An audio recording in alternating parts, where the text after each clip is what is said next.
انہوں نے کہا جو برے وقت میں پارٹی چھوڑ کر گئے ان کے لیے پارٹی میں کسی قسم کی کوئی جگہ نہیں ہے، اور وہ کہتے ہیں مجھے معلوم ہے بڑے اچھے سے کہ کون سے لوگ چھوڑ کر گئے، اور بہت کم ایسے لوگ ہیں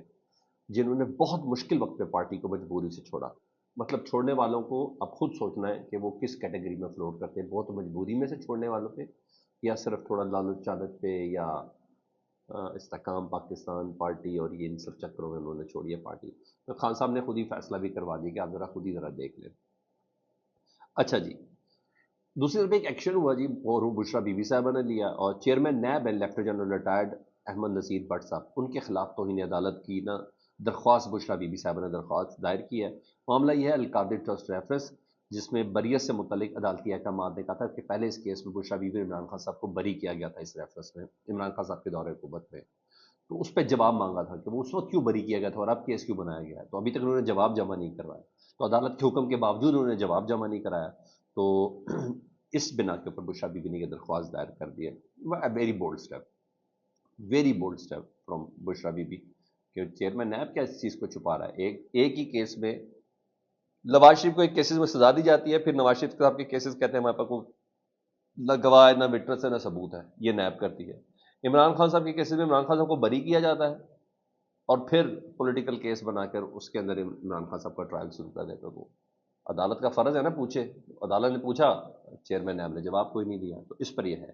اور یہ صاحب سے متعلق میری بھی ان کی ٹیم کے کچھ لوگوں سے بات ہوئی ہے، تو پتہ چلا جی ان کا ریمانڈ مانگا گیا تھا، مگر ریمانڈ تیسری بار پھر ریمانڈ مانگا تھا، عدالت نے ریمانڈ نہیں دیا۔ اب ان کو جوڈیشل کر دیا گیا، ان کی جو وکلا ہے وہ آج ہی انہوں نے ان کی ضمانت کی درخواست دائر کر دی تاکہ کل بروز ہفتہ ان کی ضمانت کی کیس لگ بھی جائے، ان کو ضمانت مل جائے، نہیں تو سوموار پہ منڈے کے دن یہ بات چلی جانی ہے۔ مگر مجھے ذاتی طور پہ ابھی بھی شک ہے کہ، اور یہ سب کو تھوڑا لمبا عرصہ انہوں نے رکھنا ہے، کیونکہ ان کی ٹیم کے دیگر جو مینیجر ہے، ان کا جو سوشل میڈیا چلاتا ہے، جو ان کا پروڈیوسر ہے، ان کو اٹھایا ہوا ہے، اور ان کے خلاف ابھی مقدمے اور ریمانڈ لیا جا رہا ہے۔ تو مجھے ایسا لگتا ہے کہ ابھی اور یہ صاحب کو اتنی جلدی نہیں چھوڑیں گے یہاں، تو یہ چیز ہے۔ اب آؤں ذرا وہ جس پہ کی وجہ سے میں نے کہا تھا پاکستان میں پاکستان کی بہت عزت افزائی ہوئی ہے، وہ ہے، اور بیرون ملک میں ہوئی ہے، یہ میں تو نہیں کہہ رہا، ناروے کا اخبار کہہ رہا ہے۔ عمر فاروق ظہور، آپ کو یاد ہوگا جی، جن کا تھوڑا سا تعارف یہ ہے کہ پاکستان کی ایک ماڈل ایکٹر کے وہ ہسبینڈ بھی تھے، جن کی بیٹیوں کو اغوا کرنے کے حوالے سے ان کے اوپر ایف آئی آر بھی تھی، بڑا یہ معاملہ سارا چلا تھا، اور ناروے میں ان کے اوپر مقدمہ بھی تھا، اور لیکن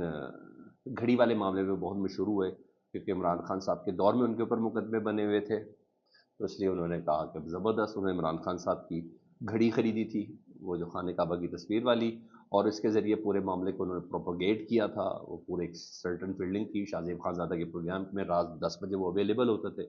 اور پوری انڈرسٹینڈنگ کے ساتھ ایک فیلڈنگ کھڑی کی گئی تھی عمران خان صاحب کے اوپر، اور بیانیہ بنایا گیا تھا۔ پچھلے دنوں ان کو ایوارڈ اناؤنس ہوا ان کے لیے، اور ایوارڈ بھی ہوا ہلال امتیاز، یہ سیکنڈ ہائیسٹ ایوارڈ ہے پاکستان کا، ہلال امتیاز، اور حالانکہ یہ نارویجن پاکستانی ہیں، اور ان کے اوپر مقدمہ بھی ہے ناروے کے اندر، تو ان کے ریڈ وارنٹ بھی تھے۔ جب یہ ایوارڈ انہیں اناؤنس ہوا ہے نا پاکستان میں، تو ناروے کے اخبار نے ایک سٹوری چھاپی ہے، وہ سٹوری تو خیر بہت زبردست قسم کی پوری ہے، تو مجھے اپنے اندر اتنی ہمت ہی نہیں کہ میں وہ کوٹ ان کوٹ کروں، لیکن میں آپ کو کچھ لبے لباب بتاتا ہوں جس میں آپ کو پتہ چلے گا ہماری کتنی عزت ہوئی ہے۔ ناروے کے اخبار نے سٹوری چھاپی ہے، اس میں وہ کہتے ہیں کہ یہ جو عمر فاروق ظہور ہے نا، یہ پاکستانی نژاد نارویجن شہری ہے، اس نے ناروے میں 60 ملین کا فراڈ کیا تھا، انٹرپول کے ذریعے اس کو گرفتار کر کے ناروے لایا گیا تھا۔ وہ لکھتا ہے اخبار میں، ذرا اسی کو انگلش میں پڑھ دوں تاکہ کچھ کم ہی لوگوں کو سمجھ آئے۔ انہوں نے کہا اکارڈنگ ٹو پاکستانی میڈیا، یہ ناروے کا اخبار لکھ رہا ہے، انہوں نے according to Pakistani media, the Norwegian Pakistani is receiving the prestigious medal for his role in a controversial case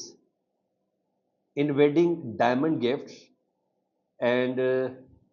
Pakistani ousted prime minister Imran Khan, یعنی یہ اس کے اندر انوالو ہوا، اس نے گواہ بنا، اور اس وجہ سے اس کو پاکستان کا دوسرا ہائیسٹ رینک ایوارڈ پاکستان کا اس کو نوازا جا رہا ہے۔ سر وہ بتانا چاہ رہے ہیں کہ عمران خان صاحب کے خلاف بولنے پر اور گواہیاں دینے پر اس کو یہ ایوارڈ ملا ہے۔ دیکھ لیں سر، ہمارے ہلال امتیاز کی اب کیا عزت ہے پوری دنیا میں، ہم جب کسی کو دیا کریں گے تو وہ کیا سمجھے گا، اس کا کیا سٹینڈرڈ ہے، اس ایوارڈ کی دنیا میں کیا عزت رہ گئی ہے؟ بس میں یہی کہوں گا. اور جس کو ہم ایوارڈ دے رہے ہیں وہ کہہ رہے ہیں بھائی یہ ملزم ہے، اس کو ایوارڈ نہیں دینا.